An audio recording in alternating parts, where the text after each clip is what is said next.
சிலர் உள்ளம் என ஏன் படைத்தான் ஆண்டவன் பட்டம் தர தேடுகின்றேன். எங்கே அந்த நாயகன் அப்படிங்கிற மாதிரி வந்து கடவுள் இருக்கிறாப்லையே. உங்களுக்கு ஒரு வேலை நம்பிக்கை இருந்தா சொல்றேன். ஏன்னா எவ்வளவு ஒரு இது எவ்வளவு அழகழகு பள்ளம் சிலர் உள்ள அப்படிங்கிற அளவுக்கு உள்ளத்துக்குள்ள எவ்வளவு பள்ளங்கள் இருக்கு. எந்த மாதிரியான ஒரு எமோஷன்ஸ், எந்தெந்த மாதிரியான ஒரு நல்ல விஷயங்கள், எந்தெந்த மாதிரியான ஒரு சூப்பரான விஷயங்கள்லாம் இருக்கிற இந்த உலகத்துல சில உள்ளங்கள் என்பது பள்ளங்களாவே இருக்குது. அது இதெல்லாம் என்ன பண்றது அப்படிங்கிறது தெரியல. இந்த கடவுள் இந்த இயற்கையும் பட தொலைஞ்சிருச்சு. சரி வாங்க பார்ப்போம். Narcissist triangulation game. Narcissist triangulation கேம்னா என்ன, அது எந்தெந்த மாதிரியான விஷயங்கள்ல எந்தெந்த மாதிரியான கிரவுண்ட்ல ஒரு நார்சிஸ்ட் வந்து விளையாடுவாங்க, அதை வந்து நம்ம எப்படி வந்து அதை வந்து நம்ம டேக்கிள் பண்றது அப்படிங்கிற விஷயத்த எதையும் நம்ம பார்த்துருவோமா?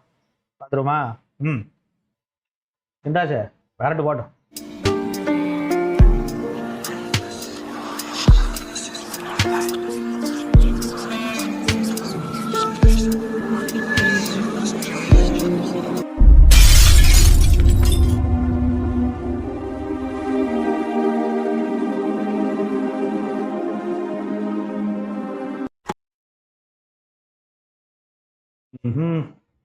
Yeah. Welcome to the Human Expert Tamil. I am your Rajkumar Pandian, psychologist. What is a narcissistic triangulation game? What is a triangulation tactics? First அதை புரிஞ்சுக்கணும். Triangulation game அப்படின்னா என்ன? Triangulation என்ன? முக்கோணம் இல்லையா? நம்ம நார்சிஸ்ட், நம்ம ஒரு விக்டிமா இருக்கோம், நார்சிஸ்ட் வந்து ஒரு அபியூசரா இருக்கிறாங்க. இதுக்கு நடுவுல சம்பந்தமே இல்லாத ஒரு மூணாவது ஒரு தேர்ட் பர்சனை இல்ல ஒரு தேர்ட் பர்சன் ஓரியன்டான ஒரு சிஸ்டத்தை கொண்டு வரதுக்கு பேர் அப்படிங்கிறது தான் ட்ரையாங்குலேஷன். இவ்வளோ நாள் வந்து நான் அடிச்சு இது பண்ணிட்டேன் போதும், இன்னொரு பர்சனை வச்சு அடிக்க விடுவோம் அப்படிங்கிற அளவுக்கு வந்து பலவிதமான விஷயங்களை வந்து இன்னொரு பர்சனை சம்மந்தமே இல்லாமல் வாலண்டியராக உள்ளே கொண்டு வந்து அது மூலமாக அகைன் அண்ட் அகைன் அவங்களுடைய சுப்பீரியாரிட்டியை நிரூபிக்கணுங்கிறதுக்காக இந்த அபியூஸை வந்து அப்படியே அடுத்த லெவலுக்கு கொண்டு போகிறதுங்கிறதுக்கு பேர் தான் இந்த ட்ரையாங்குலேஷன் டாக்டிக்ஸ். ஓகே, இது எங்கே அந்த இதெல்லாம் நடக்கும், எந்தெந்த மாதிரி விஷயங்கள் நடக்குங்கிறது பாருங்க. த ஃபர்ஸ்ட் விஷயம், you can easily find out the affair involvement. ஆணாக இருந்தாலும் சரி பெண்ணாக இருந்தாலும் சரி, ஒரு அஃபேர் ஓரியன்டான ஒரு விஷயங்கள். இப்போ ஒரு பொண்ணாக இருக்காங்கன்னா டேரெக்டாக அந்த மாதிரி அஃபேர் ஓரியன்டான விஷயத்தை பேச முடியாது. பேசினா நீங்கள் ஈஸியாக கப்பைஸ் அடிச்சிருவீங்கல்ல, ஈஸியாக வந்து அவங்களுக்கு பாயிண்ட் கிடைச்ச மாதிரி ஆயிரும்ல. அதனால என்ன பண்ணுவாங்க, அஃபேர் இருக்க மாதிரியும் இல்லாத மாதிரியும் யாருக்கிட்டயோ இவங்க பேசிக்கிட்டு இருக்கிற மாதிரியும் அந்த மாதிரி பலவிதமான சந்தேகங்களை நமக்கு தூண்டி ஒரு இன்விசிபிளான ஒரு கேரக்டர் இருக்கிற மாதிரியும் அந்த கேரக்டர் வந்து எப்போ வேணாலும் இவங்க அந்த கேரக்டர் கூட வந்து போகிறதுக்கான வாய்ப்புகள் இருக்கு. ஸோ நம்ம எவ்வளவுக்கு எவ்வளவு முடியுமோ அந்த அளவுக்கு நம்ம அவங்கள செக்யூர் பண்ணிக்கணும் அப்படிங்கிற மாதிரியும் ஒரு விஷயங்கள் அப்படிங்கிறது நடக்கலாம் இல்லையா. இதே ஆணா இருந்ததுன்னா ரொம்ப சிம்பிள். ஒரு ஆண் நார்சிசிஸ்ட் என்ன பண்ணுவாங்க, டைரக்டாவே இந்த விஷயங்களை, இந்த சாட் ஓரியன்டான விஷயங்களை உங்ககிட்ட அப்படியே தெரியாம நீங்க வந்து பாக்குற மாதிரி பார்ப்பீங்க, அவங்க அப்படியே தெரியாத மாதிரி அப்படியே காட்டுற மாதிரி வந்து உங்களுக்கு முன்னாடி வச்சே வந்து அதை பார்த்துக்கிட்டு இருப்பாங்க இல்லையா. அது சம்பந்தப்பட்ட விஷயங்கள் இவங்க பேசுறதுங்கிறது எப்படியாவது உங்ககிட்ட இன்ஃபார்ம் பண்ணிடணும். இந்த மாதிரி எனக்கு ஒரு ஆள் இருப்பாரு அப்படின்னு சொல்லிட்டு. இதுல எதுவும் கெத்தோ அந்த மாதிரியான விஷயங்கள்லாம் இல்லை. இதுல இருக்க ஒரே ஒரு பர்பஸ்ங்கிறது, நீங்க இன்செக்யூரா ஃபீல் பண்ணணும். இன்செக்யூரா ஃபீல் பண்ணீங்கன்னா அவங்களுக்கு என்ன ஒரு பெரிய விஷயம் வரும்னா, இது வரைக்கும் நீங்க வந்து பயங்கரமா சரண்டர் ஆகி எல்லா விஷயம் செஞ்சுக்கிட்டு இருந்த நீங்க இன்னும் வந்து பலவிதமான விஷயங்களை அவங்களுக்காக செய்ய ஆரம்பிப்பீங்க. It's very very important thing இல்லையா. அதான் ரொம்ப முக்கியமானது. அப்படி வந்து இன்னும் நீ உங்களுடைய சரண்டரிங் மென்டாலிட்டி அதிகப்படுத்தணும், இந்த அபியூஸ் ஓரியன்டான ரிலேஷன்ஷிப்ல உங்களோட இன்வால்மெண்ட் அதிகப்படுத்தணுங்கிறதுக்காக தான் இந்த மாதிரி அஃபேர் ஓரியன்டான விஷயங்களை உள்ள கொண்டு வந்து இந்த ட்ரையாங்குலேஷன் கேமை வந்து அவங்க ஸ்டார்ட் பண்ணுவாங்க. இது போய்கிட்டே இருக்கும். பல நேரங்களில் ஆட்கள் மாறிக்கிட்டே கூட இருப்பாங்க. ஒரே ஆட்களை பிடிச்சிட்டு இவங்க ஜாயின் பண்ண மாட்டாங்க. திடீர்னு பார்த்தா அது பிரேக்கப் ஆகும், திருப்பி ஒன்று வரும், பிரேக்கப் ஆகும். இந்த மாதிரியான ஒரு விஷயங்களும் நடக்கிறதுக்கான வாய்ப்புகள் இருக்கு. பட் எண்ட் ஆஃப் த டே கடைசி வரைக்கும் நம்ம இன்செக்யூரா ஃபீல் பண்ணிக்கிட்டே இருப்போம். இந்த இன்செக்யூரிட்டி நம்மளை அவங்களுக்கு இன்னும் வந்து சேவை செய்யறதுக்கு, சர்வீஸ் பண்றதுக்கு நம்மளை வந்து தூண்ட ஆரம்பிக்கும். That's very important thing. அதான் அவங்களோட இன்டென்ஷனும் கூட இல்லையா. செகண்ட் விஷயங்கிறது இந்த ப்ராப்பர்ட்டி டிஸ்பியூட்ஸ். ஒரு சம்பந்தமே இல்லாத ஒரு பர்சனை கூட்டிட்டு வந்து, இந்த பர்சனுக்கு என்னுடைய ப்ராப்பர்ட்டி எல்லாத்தையும் எழுதி வைக்க போறேன், என்னுடைய அம்மா அப்பா ஓரியன்டா எனக்கு வந்த எல்லா விதமான ப்ராப்பர்ட்டி நான் எழுதி வைக்க போறேன், யாருமே தடுக்க முடியாது. சில நேரம் உன்னுடைய கையெழுத்து வேணும்னா உன்னை மிரட்டி கூட நான் கையெழுத்து பட வைப்பேன், நீ தடுக்கவே முடியாது. நீ உன்னால ஒண்ணுமே பண்ண முடியாது. உனக்கு நான் வேணுமா, அந்த ப்ராப்பர்ட்டி வேணுமா அப்படின்னு சம்பந்தமே இல்லாத ஒரு பர்சன் மேல, விச் மீன்ஸ் இவங்களோட ஃப்ரெண்டா இருக்கலாம், இவங்களோட கொலீகா இருக்கலாம், சில நேரம் இந்த அஃபேரா கூட இருக்கலாம். அவங்க மேல எல்லா விதமான விஷயத்தையும் எழுதி வச்சிரு. ஏன்னா ஆல்ரெடி ஃபினான்ஷியல் கண்ட்ரோல் பண்ணி தான் எல்லா விதமான காசையும் அவங்க வச்சிருக்காங்களே.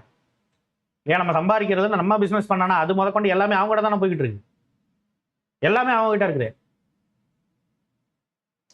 அப்படிங்கும்போது அந்த விஷயத்தை ஒட்டு மொத்தமா வச்சு அதை அப்படியே இன்னொருத்தவங்க பேர்ல வந்து நான் டிரான்ஸ்ஃபர் பண்ணி கூட எத்தனை மணி நேரம் ஆகும்?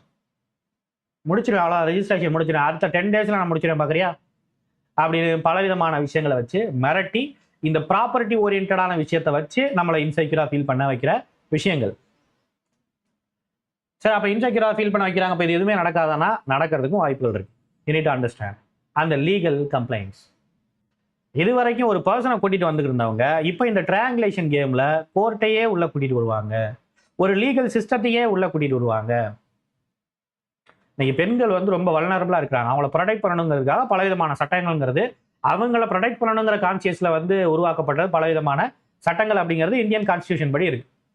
ஒவ்வொரு இதுலயும் வந்து ஒரு மாதிரி இருக்குது. பட் நம்மளோட விஷயத்தை பொறுத்த வரைக்கும் இந்தியன் கான்ஸ்டியூஷன்ல அவங்களுக்கு கொஞ்சம் அதிகமான இடங்கள் தான் இருக்கு, மாற்றம் இல்லை. ஏன்னா அவங்க vulnerable, they deserve it. But அதை கூட தவறா பயன்படுத்திக்கிட்டே இன்னைக்கு பலவிதமான விஷயங்களை செஞ்சுக்கிட்டு இருக்காங்கன்னு இன்னைக்கு ஹைகோர்ட்டே வந்து பல இடங்கள்ல சொல்றாங்க, மென்ஷன் பண்றாங்க. முக்கியமா இந்த மாதிரி ஃபேமிலி ஓரியன்டான டொமஸ்டிக் வயலன்ஸ் ஆக்ட் இந்த மாதிரியான விஷயங்களை அவங்க வந்து பலவிதமான இடங்கள்ல வந்து தவறா பயன்படுத்துறாங்க, பல பெண்கள் அதை தவறா பயன்படுத்துறாங்க அப்படிங்கிற இடத்துல கூட பலவிதமான இடங்கள்ல கோர்ட்ல வந்து மென்ஷன் பண்ணியிருக்கிறாங்க. அது சம்பந்தப்பட்ட விஷயங்கள் இல்ல சம்பந்தமே இல்லாம ஒரு ஆண் நார்சிசிஸ்டா இருக்கிறாங்க அப்படின்னா அவங்க என்ன பண்ணுவாங்க, சம்பந்தமே இல்லாம போய் கோர்ட்ல வந்து எனக்கு டிவோர்ஸ் வேணும்னு சொல்லிட்டு அப்ளை பண்றது. அது நடக்கிற வரைக்கும் நடக்கட்டுமே. அப்படி நடந்துகிட்டே இருக்க அந்த இன்செக்யூரிட்டிங்கிறது அதிகமாகும்ல. நீங்க தெளிஞ்சுக்கிட்டு சரி ஓகே இப்போ டிவோர்ஸ் தானே, வா மியூச்சுவலா போலாம், வா நான் வந்து பாத்துக்கிறேன் அப்படிங்கும் போது அப்போ வந்து என்ன பண்ண ஆரம்பிப்பாங்கன்னா, இல்ல உங்களோட வாழணும்னு விருப்பம் இல்லை, ஆனா வேற என்ன பண்றது, வேற வழி இல்லையே, குழந்தைங்களுக்காக வாழ்ந்துதானே ஆகணும், அதனால நான் வாழ்றேன்னு சொல்லிட்டு அப்புறம் அப்படி வருவாங்க, மாத்தி வருவாங்க. ஸோ ஒரு பக்கம் வந்து ஆனா அது வரைக்கும் என்ன ஆகிட்டு இருக்கும், இந்த கோர்ட்டை வச்சு இந்த லீகல் சிஸ்டத்தை வச்சு உங்களை பலவிதமான இன்செக்யூரிட்டிக்குள்ள தள்ளி உங்களுடைய மன நிம்மதியை கெடுக்கணும் அப்படிங்கிறதா அவங்களுடைய மேஜரான டார்கெட். That's very important. இதெல்லாம் பண்ணி இந்த இதுகளுக்கு என்ன வந்துட போகுது? இதெல்லாம் ஒரு பொழப்பா? இதெல்லாம் பண்ணி இதுகளுக்கு என்ன வந்துட போகுதுன்னா, யூ நீட் டு அண்டர்ஸ்டாண்ட். உங்களுடைய பார்வையில இருந்து அதை பார்க்கும்போது நீங்க ஒரு நார்மல் ஹியூமன். உங்களுடைய பார்வையில இருந்து பார்க்கும்போது அந்த பர்சனோட இன்டென்ஷன் எதையுமே உங்களால புரிஞ்சிக்கவே முடியாது. அவங்க வந்து எப்படிப்பட்டவங்கன்னா ஒரு அப்நார்மல் பர்சனாலிட்டி. அடுத்தவங்களை துன்புறுத்தி அது மூலமா ஒரு பிளஷரை வந்து அடையணுங்கிற ஒரு சாடிஸ்டிக் மென்டாலிட்டி இருக்கிற ஒரு அப்நார்மல் நார்சிசிஸ்ட் பர்சனாலிட்டி இருக்கிற ஒரு பர்சன் அவங்க. அப்ப அவங்களோட இன்டென்ஷன்ங்கிறதே இதுதான். எல்லாமே சைக்கலாஜிக்கலா தான் இருக்கும். அவங்களோட இன்டென்ஷன் நீங்க அவ்வளவு சாதாரணமா நீங்க வந்து அதை புரிஞ்சுக்க முடியாது. நீங்க நினைச்சுக்கிட்டு இருப்பீங்க ஒரு இன்டென்ஷன்ல இவங்க இதுக்காகத்தான் இதெல்லாம் பண்ணிட்டு இருக்காங்கன்ட்டு. ஆனா அவங்க வேற ஒரு விஷயத்தை தூக்கிட்டு வரும்போது அவங்களுக்கு தெரியும், ஐயோ இவ்வளவு பெரிய விஷயத்த நான் எதிர்பார்க்கவே இல்லையே அப்படின்னு. நீங்க எதிர்பார்க்காத போது செய்யறதா நார்சிசிஸ்டனுடைய ஸ்பெஷாலிட்டி. ஆமாவா? That's very important thing. So about the legal complaints, parents involvement, triangulation ரொம்ப சிம்பிள். அவங்களுடைய பேரண்ட்ஸை கூட்டிட்டு வந்து இன்வால்வ் பண்ண வச்சு அது மூலமா அபியூஸ் பண்றீங்கன்னா ஓல்டு ஃபேஷன். இப்ப புது ட்ரெண்ட் என்ன தெரியுமா? உங்க பேரண்ட்ஸையே உள்ள இன்வால்வ் பண்ண வைக்கிறது. உங்க பேரண்ட்ஸை வச்சு அவங்க எப்படியாவது வந்து இந்த பொண்ணு வந்தோ இந்த பையன் வந்து எப்படியாவது சேர்ந்து வாழ்ந்துடணும் அப்படிங்கிற ஒரு நினப்புல இருக்கிறாங்கன்னு வச்சுக்கலாம். அந்த ஒரு இன்டென்ஷன்ல அவங்க இருக்கிறாங்கன்னா அப்ப அவங்கள உள்ள கூட்டிட்டு வந்து அந்த மாதிரி அப்பாவிகளை உள்ள கூட்டிட்டு வந்து அவங்கள வச்சு உங்களை வந்து அபியூஸ் பண்ண ட்ரை பண்றது. விச் மீன்ஸ் இவங்க பண்ற அபியூஸை எல்லாத்தையும் நார்மலைஸ் பண்ண வைக்கிறதுக்கு அவங்கள வச்சு உங்களை காம்ப்ரமைஸ் பண்றது. இப்படி அப்பாவிகளை வச்சு ஒரு கேம் விளையாடும் போது இவங்க கிட்ட நீங்க ஒன்றும் பேச முடியாது, இவங்ககிட்ட நீங்க எதுவும் பேச முடியாது, ஒன்றும் செய்ய முடியாது. என்ன பண்ணுவீங்க நீங்க? உங்களுக்கு எதுவுமே புரியாத அளவுக்கு அப்படியே ஃப்ரீஸ் ஆகி நீங்க நிற்பீங்க. அவங்க ஜெயிச்சுட்டு போயிடுவாங்க. இதில் எல்லா விதமான விஷயங்களுக்கு பின்னாடி ஒரு ஹிடன் அஜெண்டா, ஒரு ஹிடன் டீலிங் இருந்துகிட்டே இருக்கும். அந்த விஷயத்த செய்ய வைக்கிறதுக்கு இந்த மாதிரி டிமாண்ட் பண்ணிட்டே இருப்பாங்க. நீங்க அதை செஞ்சுட்டீங்கன்னா அமைதியாருவாங்க அப்படின்னு நீங்க நினைப்பீங்க. இல்ல இது அவங்களுக்கு இன்னும் கான்ஃபிடென்ட்டை கொடுக்கும். இந்த ட்ரையாங்குலேஷனை இன்னும் அதிகப்படுத்துவாங்க. ஆஹா இந்த கேம் நல்லா இருக்கு, இதெல்லாம் நமக்கு ஈஸியாக நல்லா நிறைய கிடைக்குது, அப்ப இதை இன்னும் அதிகப்படுத்துவோம் அப்படின்ட்டு அதிகப்படுத்துவாங்க. Which is very important. Right. So இதான் நம்ம கையை வச்சே நம்ம கண்ணை குத்துறதுங்கிறது இல்லையா? So how to stay in control? Don't panic. இந்த மாதிரி விஷயங்களை நினைச்சு அவங்க வந்து நம்மளை இன்செக்யூரா ஆக்கணுங்கிறதுக்காக இந்த மாதிரிலாம் பண்றதுனால இதை வச்சுக்கிட்டு நம்ம வந்து பேனிக் ஆகி அப்சசிவா ஏதாவது ஒரு விஷயங்களை நம்ம செஞ்சுக்கிட்டே இருந்தோம்னு சொன்னா நம்ம எடுத்தோன்னே என்ன செய்ய போறோம்? சரி ஓகே அவங்களுக்கு இந்த ப்ரெஷர் தாங்க முடியாம சரி அவங்களுக்கு தேவையான விஷயங்களை செஞ்சு கொடுத்துட்டு போயிடும் அப்படின்னு. அப்படி செஞ்சு கொடுத்தாலும் இத்தனை வருஷமா நம்ம உட்காந்துருக்கோம். இல்லையா? அப்படி நம்ம அவங்களுக்கு செஞ்சு கொடுக்கறதுனால இது வரைக்கும் ஏதாவது ஒரு பிரச்சனை சரியா இருக்கா? எந்த பிரச்சனையுமே இது வரைக்கும் சரியானது இல்லையே. ஒவ்வொரு பிரச்சனையும் அடுத்தடுத்த கட்டங்களுக்கு தானே போய்கிட்டு இருந்திருக்கு. அப்போ நாம பேனிக் ஆகி ரொம்ப அப்சஸ்டா இந்த விஷயங்களை எதுவும் நம்ம செய்யக்கூடாது. என்னதான் செய்ய வேண்டியது இருக்கு? we need to think logically. லாஜிக்கலா எந்த மாதிரியான விஷயங்களை அவங்களால செய்ய முடியும், லாஜிக்கலா அவங்களுக்கு இருக்க லிமிடேஷன் என்ன, இந்த மாதிரி விஷயங்களை எல்லாத்தையும் யோசிச்சு கிரவுண்ட் அனலைஸ் பண்ணி நீங்க புரிஞ்சுக்க வேண்டியிருக்கு. இங்க என்ன பிரச்சனைன்னா, லாஜிக்கலா நம்ம யோசிக்கிறத அவங்க தடுக்கிறாங்களோ இல்லையோ, நம்மளுடைய மைண்டே நம்மளை தடுக்கும். இவங்க கூட நமக்கு இருக்கக்கூடிய இந்த அட்டாச்மெண்ட்டுங்கிறது, இந்த ட்ராமா பாண்டிங்கிறது நம்மளுடைய மைண்ட் எப்படி பண்ணுவோம்னா, நமக்கு ஆப்போசிட்டா வந்து நமக்கு முன்னாடி வந்துடும். அவங்களுக்கு ஆப்போசிட்டா நீ எதையுமே செய்யக்கூடாது அப்படின்னு உங்களுடைய மைண்டை கண்ட்ரோல் பண்ற அளவுக்கு, அந்த அளவுக்கு வந்து உங்களோட மைண்டை வந்து மேனிப்புலேட் பண்ணி வச்சிருப்பாங்க. உங்க மைண்ட் உங்களை கண்ட்ரோல் பண்ணும். நீ அவங்களுக்கு ஆப்போசிட்டா யோசிக்காத. அவங்களுக்கு ஆப்போசிட்டா நீ யோசிச்சாலே உங்களுக்கு ஒரு பயம் வர ஆரம்பிக்கும். ஐயோ இதெல்லாம் செஞ்சா என்ன ஆகும், என்ன ஆயிருமோ, என்ன ஆயிருமோ, இந்த பயங்கிறது வந்துட்டே இருக்கும். ஸோ இந்த ட்ராமா பாண்டிங் நமக்குள்ள இருக்கிற வரைக்கும் லாஜிக்கலா நம்மளால திங்க் பண்ண முடியாது. அண்ட் இந்த ட்ராமா பாண்டிங்கிறது ஒரு மிகப்பெரிய ஒரு சப்ஜெக்ட். அது ஒவ்வொருத்தவங்களுக்கும் மாறுபடும்.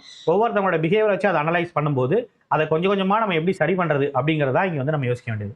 அப்படி ஒருவேளை இந்த ட்ராமா பாண்டிங்ல இருந்து நான் கீழே ஆனேன்னு சொன்னா என்னால் லாஜிக்கலா யோசிக்க முடியும். லாஜிக்கலா யோசிச்சா அவங்களோட இன்டென்ஷன் என்னங்கிறத ரொம்ப கிளியரா என்னால் அண்டர்ஸ்டாண்ட் பண்ண முடியும். அப்படி அண்டர்ஸ்டாண்ட் பண்ணனா நான் பேனிக் ஆகாம ரொம்ப ப்ரோஆக்டிவா சில ஸ்டெப்ஸ் எடுத்து இது வரைக்கும் போனது பரவாயில்ல, இது இனிமேலாவது நம்ம சில விஷயங்களை காப்பாத்திப்போம்னு சொல்லிட்டு நாம நம்மளை காப்பாத்திக்கிட்டு நம்மளுடைய குழந்தைங்களோட எதிர்காலத்தையும் நம்ம காப்பாற்ற முடியும். That's very important thing. So அந்த ட்ராமா பாண்டிங்கை நம்ம பிரேக் பண்ணோம்னா you can come for the online therapy. Okay, ஏன்னா இது ஒவ்வொருத்தவங்களுக்கு எக்ஸ்க்ளூசிவா வேற வேற மாதிரி இருக்கும். ஓகே, அதனால அதை டைரக்டா நம்ம வீடியோவில் வந்து சொல்லிட முடியாது. ஏன்னா அப்படி சொன்னால் உங்களுக்கு அந்த அளவுக்கு அது கனெக்ட் ஆகாது. ஸோ இப்படி ஒரு individual one to one online therapy அப்படிங்கிற நீங்கள் எடுத்துக்கும் போது அவர் தெரபிஸ்ட் வில் அனலைஸ் யூ. கொஞ்சம் கொஞ்சமாக அதை அனலைஸ் பண்ணி இந்த விஷயங்களை எப்படி வந்து கொஞ்சம் கொஞ்சமாக இதுல இருந்து நம்ம இந்த ட்ராமா பாண்டிங்கை வந்து உடைச்சு லாஜிக்கல் மைண்ட் செட்டுக்கு வர்றதுங்கிறத விஷயங்களை இது பண்ணுவாங்க. அண்ட் அது சம்மந்தப்பட்ட எக்ஸ்போஷர் அப்படிங்கிறது உங்களுக்கு தேவைப்படுது அப்படின்னு சொன்னா, விச் மீன்ஸ் ஒரு ப்ராக்டிக்கலாக நம்மள மாதிரியே இருக்கக்கூடிய ஆட்களை நான் பார்க்கணும், அந்த சர்வைவர்ஸ்லாம் எப்படி வந்து எந்த மாதிரியான டெக்னிக்ஸ்லாம் யூஸ் பண்ணுறாங்க, என்ன பண்ணுறாங்க அப்படிங்கிறத பார்க்கணும்னா you can attend the group therapy also. இல்லை எனக்கு privacy is very important thing, அது ரொம்ப ஒரு முக்கியமான ஒரு மேட்டராக இருக்குன்னா you can go for the online one to one individual therapy. Okay, அது சம்மந்தப்பட்ட டீட்டெயில்ஸ் அப்படிங்கிறது நம்ம அட்மினுடைய நம்பருங்கிறது நம்ம டிஸ்கிரிப்ஷனில் இருக்குது, தாராளமாக நீங்கள் கேட்டு தெரிஞ்சுக்கலாம். வேற என்ன கதை? நம்மளுடைய மைண்ட் நமக்கு சாதகமாக இல்லாத வரைக்கும் இந்த உலகத்தில் எல்லாருமே நமக்கு எதிரி தான். எந்த ஒரு விஷயத்தையும் நம்மளால சமாளிக்க முடியாது. That is what